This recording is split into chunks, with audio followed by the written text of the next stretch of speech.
So speaking of Drake, actually, did you see Bobby Altoff got divorced? I don't want to, Start a rumor? No, not that. I don't want to like kick anybody when they're down. I went through a very public divorce myself, and it absolutely sucked. But I will say, I hate to say it, but like saw that coming about 1,000,000 miles away, man. 1,000,000 miles away. Wherever you guys are watching this show, I would truly appreciate it if you follow or subscribe. It helps a lot with the algorithm. It helps us get bigger and better guests, and it helps us grow the team. Truly means a lot. Thank you guys for supporting, and here's the episode. All right, finally got him in Vegas, guys. Took a year. It took a year, dude. KFC. I was just talking to the guy out in the lobby. I said, you reached out a year ago, and I was like, when we're when we come to Super Bowl, I'll be out in Vegas. And I was like, he's going to forget. I don't know. It won't materialize, but I'm happy it did, man. No, I'm like that, man. I'm on top of it. I appreciate that. I'm very happy to do it. I actually don't do many appearances. I'm so used to having other people on my show that it's kind of nice to be on the other side of things. Yeah. I noticed that, man. I actually did notice that. Yeah. I want to start off with sports, man. That's what you're known for. So you're a Jets, Mets, and Knicks fan. Yes, sir. Which team do you see winning first championship? Right now, I mean, the Knicks kind of came out of nowhere with this trade for OG, which had to be one of the best trades I think I've ever seen. I know a lot of Knicks fans had their hearts set on RJ Barrett and IQ being like homegrown guys. Yeah. But I mean, the instant change on that team now, he goes down with an elbow injury. I think the Knicks I don't want to say this, but I'm almost like a little happy. Like, I don't want this happened with the Mets too. When you get too good too quickly, and you think you're a contender, but you're not really yet. Like this happened in the Mets in 2006. They went from like 85 wins to 97 in a year. And it was like, we went from like, maybe making the playoffs to like, we need to win the World Series. And I think we needed to have a little more of like a smooth ascent, Yeah. And I think with the Knicks right now as well, they have been smooth. And all of a sudden people this year are like, can we win this year? And I'm like, it's a long road to get to, to beat the Nuggets, to beat the Bucks, to beat the top-notch dogs. Yeah. So I'm almost like, don't trade away anything. Don't go for broke in the short term. Like, trust the process. It's working. Leon Rose has turned everything around. So, like, just keep moving. I'd have to say it's them, But the Mets would have been my answer, a couple years ago. But they took a back, took a step back.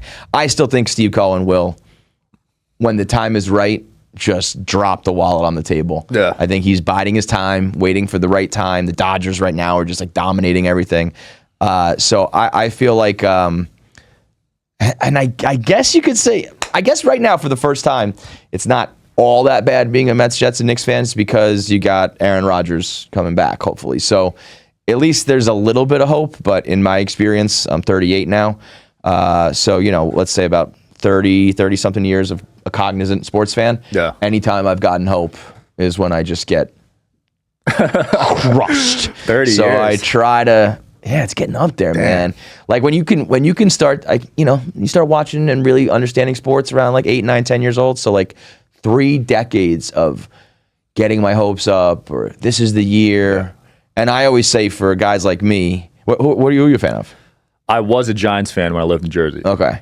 And Yankees. So yeah, like for me, I always think we have it maybe the worst in all of sports because we have bad teams, and in our own city, we have the Yankees and the Giants. And right now those teams are not shining. But I got my 2 chips with the Giants. You got 2, and they're the 2 best Super Bowls of all time. Yeah. Beating the Patriots. And the Yankees had their dynasty when I was growing up. I was born in the Bronx, so I was a Mets fan in the Bronx behind enemy lines like my whole life. So people don't realize that like when you're a fan of the little brother teams in New York, you're not even welcome in like your own city, Yeah. So like, I know that Detroit, the Lions have it bad. I know that the Minnesota fans have it bad, but you're not. When you guys lose, you all lose as a city. You're all together all the time. Right. When I lose, I get dunked on by 75% of the population. So we're the minority in the city. We're the losers in the city. It's just that's wild. So you haven't witnessed a single chip. I was 80 in '86. I was when the Mets won it. So like, what I get worried about is that like, does that count? If there's sports gods up there, are they saying, well, technically he got a championship in his lifetime? Because I worry, man. The fact you toughed it out this long means you're a true fan. So, it is getting hard. Yeah, it's I am slowly, as I get older and as they keep losing, Shout out to Rocket Money. Have you guys ever had a subscription you forgot about or double paid on a subscription? Look no further than Rocket Money. Rocket Money is a personal finance app that you can use to track and cancel unwanted subscriptions and monitor your spending. It also helps lower your bills so that you can grow your savings. With Rocket Money, you have full control over your subscriptions and a clear view of your expenses. You can see all your subscriptions in one place, and if you see something you don't want, they can help you cancel it with just a few taps. Your dashboard also shows you your monthly spending compared to last month, so you can track your spending habits and create a custom budget to help keep your spending on track. Rocket Money also negotiates lower bills for you by up to 20%. They help me get my phone bill down. All you gotta do is submit a picture of your bill and they take care of the rest. They'll deal with customer service for you. They have over 5 million users, have saved over $500 million in canceled subscriptions, and they save their members up to $740 a year on average when you use the app. Stop wasting money on things you don't use. Cancel your unwanted subscriptions by going to rocketmoney.com/DSH. That's rocketmoney.com/DSH. A little bit of me dies each time. We're like, especially the 2022 Mets, I put my heart and soul into that team. I was on the podcast twice a week. I watched every game. We're doing live streams. I'm following that team every single pitch. And I was like, this is our year. It's going to happen. Something special's in the air. And then it all fell apart. And I was like, I had to check myself. I was like, it affected me so bad emotionally. I was like, I will never let that happen again. I will never I'm a grown man letting my own like emotions and feelings and mental well-being be this affected by a bunch of random guys I don't know playing on a field. I was like, I can't do this ever again. So, well, that's your life though, man. You do this for a living. So. I guess so. The only thing I'll say that's good is most of my brethren back home who are all rooting for those guys, when they lose, it's just horrible. For me, at least it's content. I can turn it into something good. Right, you can monetize it. Yeah. So at least there's a silver lining there. So I got that going. Yeah. You've been at Barstool for what now? 20 years? Not 20. 09. So we're pushing like 15 years. 15 years. Did you see this growth? Hell no. Hell no, man. I came out of college. I went to Fordham, got my MBA. All my friends were doing finance route. And I got a job as an accountant at a school. And I was just going to go like the finance route and kind of, not that I took some business classes, but like I have no idea what I'm talking about when it comes to making money or markets or anything. But so I was miserable at it. I was a terrible accountant, always on the verge of getting let go. And so I started my own blog for fun. I had been reading Barstool as on the side at work, when I'm goofing off. And right around when I started to really read it was when Dave Portnoy was like, I'm looking to hire new writers in new cities because we've basically conquered Boston at this point. Yeah. And he was like, the first city I want to go to is New York. That's our second biggest readership. And so that just happened to line up with me starting my own blog. And that, it was tiny. It was just friends of friends of friends reading it. So like maybe 1,000 people were reading it. But somebody, a bunch of my friends sent it to him being like, you should check this guy out. He liked it. And it actually was great because I wasn't sure about leaving my job because it was good pay, good benefits, all that. But it came down to me and one other guy, Keith Markovich was. You still remember his name? Wow. Oh yeah, no. So we were partners for a while because he was like, I like both of you, but I can't decide. How about you split the money, you split the workload, and you guys can keep your old jobs? Wow. Which was perfect for me because I was already blogging on the side. So I just blogged for Barstool now. I was getting double income. And so for 2 years, I was an accountant and a blogger, and nobody at my accounting job knew that I was blogging, and none of the readers in the Barstool world knew that I had an accounting job. So I kind of had this double life. Yeah, it was like a was it Batman Bruce Wayne name? Type thing. What's that? Was it under a different name? I go by my initials on which is not exactly the most the best secret name, code name, but I just didn't want it to be like Kevin Clancy because I would have got caught up on that. So I said just go by KFC and the rest is history. Yeah, the rest is history, man. But it's cool to see you adapt because obviously blogging's kind of dead now, but you were able to pivot into like podcasting and I still believe that my strongest suit is blogging. I really believe probably like 2012, 13, like 11 to 13.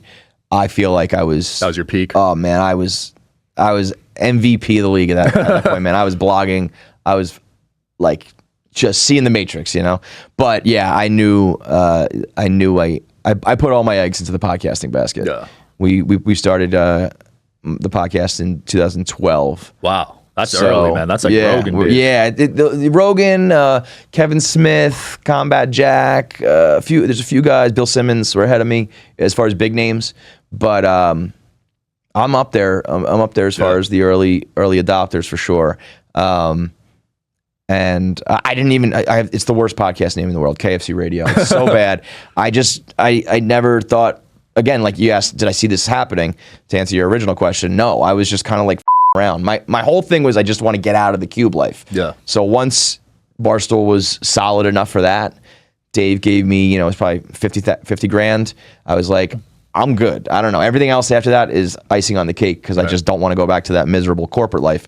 And then the podcast, I was doing it with my brother, who was my producer. So it was kind of like fun as much as it was work. Mm-hmm. And I was like, I don't know what to call it. I don't know, KFC Radio. At that time, I listened to WFAN radio in New York. So I'm like, I got the letters. I'll just call it radio. And now it confuses everybody. They think it's about chicken. They don't know if it's a podcast. Is it radio? Is it podcast? It's the worst name, but I'm in too deep now. Yeah, you probably get asked if you eat KFC every day. All the time. Finally, just this year, right now in Vegas, for the Super Bowl was the first time KFC finally sponsored us. No way. For years, I was like, come on, guys. Like, it's right there. And I think they were a little cautious of us. They're so corporate, right? Yeah, we get a little wild on the podcast. And they finally eased in and bought into us for a couple episodes as a presenting sponsor. So that was a bucket list item checked off. That's a huge bucket list item checked off. KFC on KFC, man. I love that. I mean, you made the right choice, man. These podcasts are getting acquired for 8-9 figures now. It's nuts. It's crazy watching the gold rush, Are you interested in coming on the Digital Social Hour podcast as a guest? Well, click the application link below in the description of this video. We are always looking for cool stories, cool entrepreneurs to talk to about business and life. Click the application link below, and here's the episode, guys. Because, we've been around for a while, and I like to think that we paved the way for a lot of the Barstool podcasts. And for sure you did. Guys like Pardon My Take and Spittin' Chicklets and Foreplay and Call Our Daddy, Chicks in the Office, all these other shows we have just skyrocketed. And we're in the comedy realm, which is a lot of competition and a little bit more of, our niche. But watching those guys just erupt into, megastars and seeing some of the numbers being thrown around in the podcast game are insane. Rogan just re-signed for $250. Dude. Non-exclusive. I thought, what is that about? I don't get it. $250 and your audio and video can go on Apple and YouTube? I don't get it. What are they getting other than just their name is still somewhat attached to him? Yeah, I don't understand it. For a quarter of a billion, there's got to be something going on there, no? The fact that they let Alex Cooper just completely walk, and threw $250 at Rogan for non-exclusive is maybe it really just speaks to the power of Rogan, where it's I know he's the top dog, but maybe he really is just the top dog. That was interesting because Cooper's number one still, right? Yeah, I think. In terms of viewers, she's interesting in that a lot of her value too. I shouldn't speak for her because I don't know her business anymore. But when she was at Barstool, her merch was crush. Crazy. And while I'm sure she was making a lot off of ad reads and partnerships, merch and live shows now that she's doing, so it's not necessarily just the actual video product. But I think it was actually an interesting play by Spotify. Rogan was 2020, Cooper was 21. I think they just they went all in to get that market share. Yeah. And it worked, right? It became, I think, number one in streaming. And then I think they were kind of the job is done, so go do your thing, Alex. But to be but we're sticking with Rogan.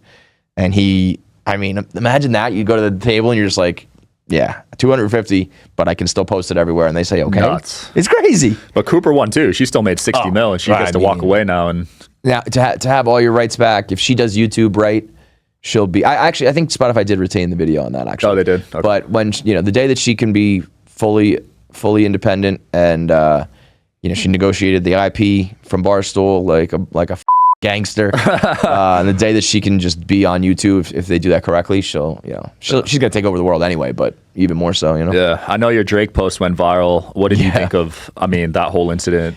Listen. Do you think it was a net positive for him?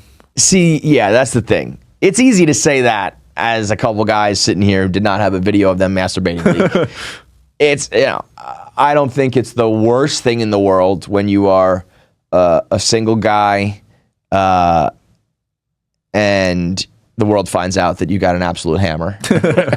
But I'm sure, you could be blessed with an absolute wrench and still not want the world to see you in that position. Yeah. So it's probably like a business-wise and like internet-wise net positive, but I'm sure if he had his way, he'd rather that not be out there. Yeah, he seemed pretty upset. He's suing that Krill guy. Yeah, you just told me that. I mean, that to me is the lowest of the low. When you leak a sex tape. Leaking sex tapes, sex, even just texts, anything really meant to be private. Right. Unless you've done something illegal or truly heinous where, you need to be exposed. If you're in a relationship or, whatever it may be, and you're doing something that's supposed to be private, anybody leaking that, whether it's, the person you were with or a third party, it's just, to me, it's the lowest of the low. Yeah, it's happened to a lot of celebs. It's happened to Dave a few times. Yeah. It's a federal crime. It's a federal crime. Oh, it is to leak it? Yeah. Well, that was Dave anytime. He kind of had some fun with it. Dave's a good example. Like, that video, he always said, I didn't look too bad in it. So it's not the worst thing for me. Yeah. It depends on if you got a family, you got kids. It can be very different for a lot of different people. But he was like, I don't know. Doesn't bother me. Yeah. It didn't affect sponsors or anything? I shouldn't say that. I don't know exactly the ins and outs. I don't think sponsors really bail because I think that can almost be a bad look for them, where it's like, I'm the victim here, and now you're gonna, right. Unless I think if you get leaked doing something illegal or bad, but technically that's just a private moment that he was having. So I don't think he lost sponsorships. Dave is a lightning rod. I think there are sponsors who just in general stay away because polarizing. They might, or maybe there is another sex tape that pops up, and we don't want to deal with that, or maybe you do say something crazy and. We all have a little bit of that at Barstool. I mean, Dave is kind of the top dog of it. I would say I'm second in line when it comes to maybe being a little bit. You and Big Cat are definitely outspoken too. Yeah. Dan's pretty smart about it. Dan picks and chooses his spots. You put me in front of a microphone and I just get going and I just can't help myself. I don't know if it's the New Yorker in me or if I just don't. I don't know. I don't care. New Yorker. Yeah.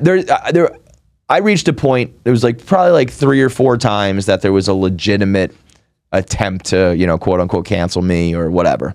And once I made it through those, I was kind of like, all right, I have a loyal enough fan base that they're sticking with me. Yeah. I don't want to say I'm bulletproof because nobody is, but as long as I don't do anything terribly stupid, I feel like anybody who comes at me for a joke or a segment on the podcast or something that I went over the line, it might be a couple weeks of bad headlines and, people bothering me on social media, but my core audience. At this point, when you're in it for 15 years, people know whether you're a true who's a bad person or, behavior, or if it's just he said something stupid or that joke aged poorly or whatever it is. If you can skate on that, you can skate on anything, man. So, but I mean, I think it's authenticity at the end of the day. It's if you are posing to be one thing, and then there's, video or something that comes out that shows you're the exact opposite. It's well, now we don't believe anything you say. But if it's kind of I don't know, this is who I am and who I'll always be. They're just okay. Yeah, if you own it, Theo Von owns all his jokes, even though some of them are wild. Sure. Don't cancel them. Jokes are...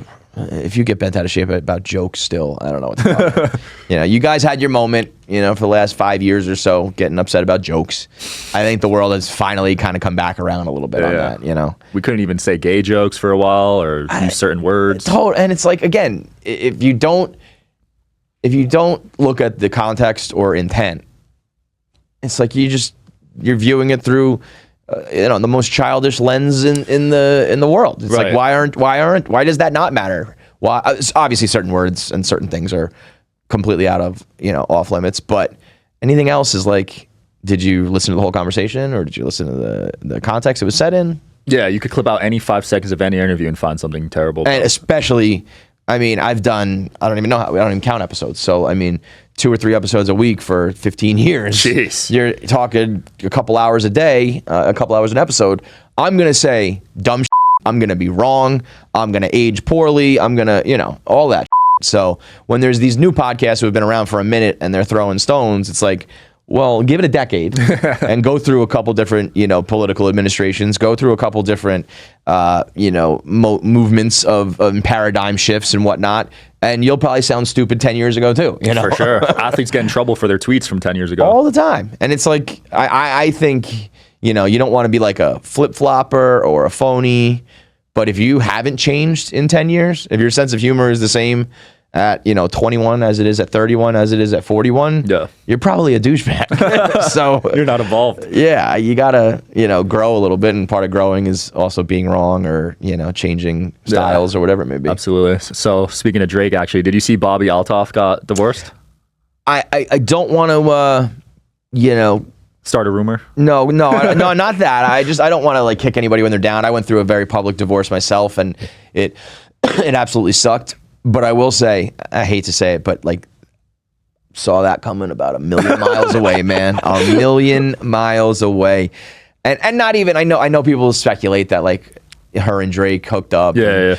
I really don't even think that is the case. I just think it's when you're married and you have kids and you have your life and it's just set in a very normal cookie cutter kind of expected way. And then you go mega viral, mega quick. I mean, I feel like viral gets tossed around pretty casually these days. Yeah. Like, oh, your tweet got a lot of retweets, fine. Like viral is like your life changed, Right. She went from, I made TikToks, funny TikToks about breastfeeding with my kids to I'm in bed with Drake in like a year. Not even, right? Yeah. Like a matter of months. And that's just so much for a relationship to take on. Right. You got to be rock solid. You got to have the perfect partner. I'm sure it's tough for a guy to feel that way, for probably these weird emasculating issues, and all of a sudden you're the breadwinner and you're the famous one, whatever it may be. That felt like a lot. It's a sad scene because I know they got kids and it sucks. I don't want to speculate why, but I do know myself, having gone through a divorce, like, if you don't really address the fact that like I kind of put my head in the sand and was just like, all right, this is not a normal job, but I'm not going to be famous. I'm not going to buy into it. I'm not going to drink the Kool-Aid. I'm just a normal guy. Yeah. And it's like, you're really not. You got to accept it and like address it, because if you don't, it's just going to like, it's a juggernaut. Once things start to really get cooking and everybody knows you and people recognize you in public and people start to search your family and DM your, like that. It's just, you got to really make sure you work at it and handle it. And, absolutely. And that, was a fraction for me and 10 times 10,000 for her. Yeah. I mean, I'm not as famous as you, but yeah, my girl gets some DMs sometime and it's super weird. Bro, if you are a person who has you're a fan of somebody, and you ever like seek out their family, girlfriends, boyfriends, kids, parents, and then even just to find them and follow them is a little bit weird, but there's a couple people I probably do that with. Yeah. But to DM them, even if you're nice, it's crazy. And then harassing them, you're the biggest in the world. Yeah. I mean, that is... Oh, they were harassing your ex-wife? Yeah. I mean, all sorts of people just sending rumors that aren't true. And damn. I mean, just terrible. It's like, what is wrong with you animals? You know? We hide all her stuff. Like, she's private. Yeah. Again, that's like, if I could do it all over again, this is early, 2010, 11, 12, 13, where it's like, it was not this, Yeah. and I probably should have had a little bit more foresight. But we were, public and Instagrams, and pictures, public relationships, man. I feel like they never work out. Dude, it's tough. It's really tough. And I really wish I had known that, and I would have operated very differently. But that's kind of always been my thing, is I'm like, my fans are kind of watching me grow and go. Right. I mean, I started as a 25-year-old like single dude who has gone through, they watch me get married, they watch me have kids, they watch me get divorced, they're watching me grow professionally, personally. So I definitely don't have the blueprint, but I can tell you, what I did wrong before it. So it is, that's one thing I can definitely tell you. If you're doing this, keep your private. Absolutely. Especially when even if you get the itch to be like, let's go public, let's make it official, you can't go back on it. Once it's out there, it's out there. Yeah. So even if you think the moment's right, you can't undo it. So it's tough though, because you want to show your love and posting on social media and stuff, but it's like, you want to show I've always been like an open book, so I'm like, I do want to show if I'm with somebody, I want to show it. If I'm single, I want to show it. And I'm like, I just kind of leave it always ambiguous, because it's just not worth it for that person, or the headache that it comes with it. I mean, Barstool's a little different too. Barstool can get pretty, they're probably. I was thinking about this the other day with Pitchfork and Sports Illustrated went down in like the same week after every other media outlet over the past few years. I'm like, Barstool almost feels like one of the last ones left. that's like that's a true, website man. and a media company that's not just like individual influencers. Yeah, ESPN, Barstool. I can't think of many more. Yeah, and even ESPN is such like a corporate, like they're so tied into sports television where it's like that doesn't even count. Yeah, and so we have, this very rabid fan base that is amazing and can make us, very wealthy and open up opportunities, but are also a little bit weird when it comes to the personal.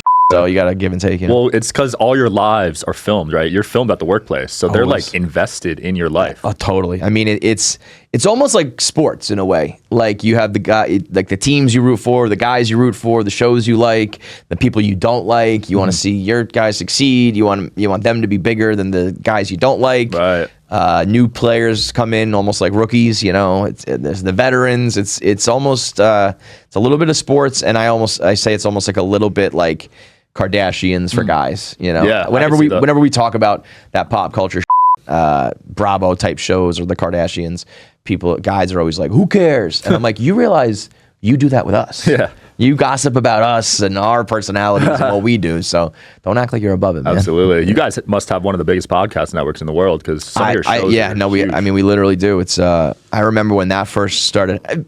It's so weird now. I don't even know like how you measure. It's still the wild, wild west when it comes to measuring podcasts. There's PodTrack and there's Apple rankings and there's the rankings are so weird though. It's all still so fugazi, man. Yeah. It's like, this show's number one because they are brand new for the moment, but then they settle in and this show's not measured by this company, so we just throw that out there. Dude, it's so weird. I'll be number one week and then 100 the next week. It's like, what I really try not to look at that because it's just like, again, I've seen so many podcasts come and go, and maybe they were number one when we weren't, and now they're totally gone, and we kind of just stayed, where we're at. So we got that longevity.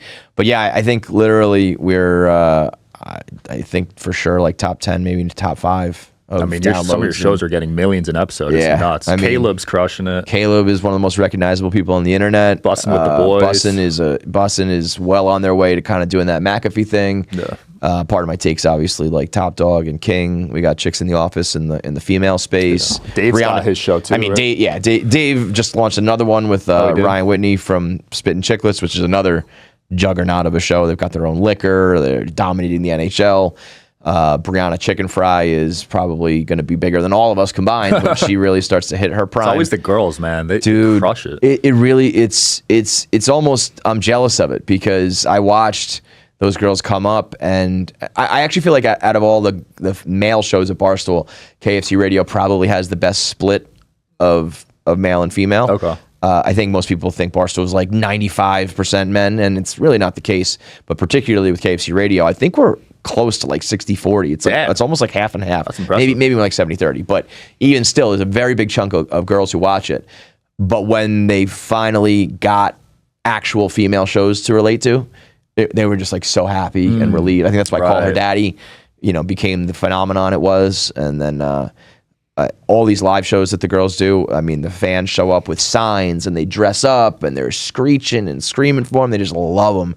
So I think it's kind of a little bit, they like to see, the girls hanging out with the girls dominating the guy space. They really rally around that. It's very cool to see. Absolutely. What do you think the next wave is? I know live streaming is getting huge right now. Bro, the streaming is the one thing. So like I said, I feel like blogging is my biggest strength. But I was like, I'm pretty good at podcasting. I used to be very awkward on video. I hope that I've gotten better. I work at it. As far as the apps, we very heavy Twitter company is Barstool. And then we got onto Instagram, and I found TikTok very hard for me to crack that nut and adapt to that. Streaming is another thing where I feel like it might be old dog, new tricks. I don't know if I have that in me. It's interesting to me that these kids will just turn on a stream, turn on a camera, and just kind of around. Play a video game, play some music. When the lights are on, there's a mic, I feel like I need to perform. I need to have a rundown. I need to not have any dead air. You're locked in. Yeah, I need to keep it moving.